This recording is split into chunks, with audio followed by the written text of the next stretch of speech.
Esther, le courage d'une reine. Sous le règne du puissant roi perse Assuérus, une jeune orpheline juive nommée Esther cache son identité et devient reine. Mais dans l'ombre du trône, le premier ministre Aman, dévoré par l'orgueil et la haine envers Mardochée, le cousin d'Esther, prépare un plan diabolique, un décret royal ordonnant le massacre de tous les juifs de l'Empire. Le sort est jeté, la date du génocide est fixée. Mardochée supplie Esther d'intervenir auprès du roi, mais la loi est implacable. Quiconque se présente devant le roi sans être invité est condamné à mort, à moins que le roi ne lui tende son sceptre d'or.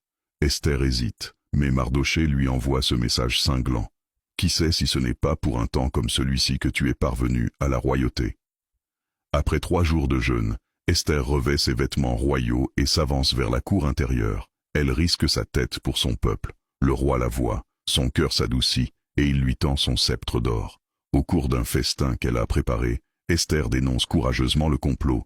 Nous sommes vendus, moi et mon peuple, pour être détruits.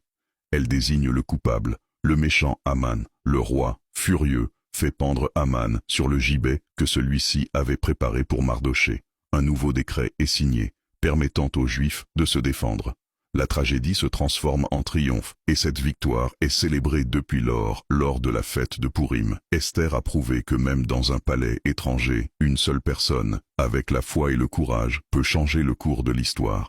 Le silence face à l'injustice est une complicité. Et vous, saurez-vous vous lever quand votre temps sera venu? La suite, Néhémie, et la reconstruction des murailles de Jérusalem.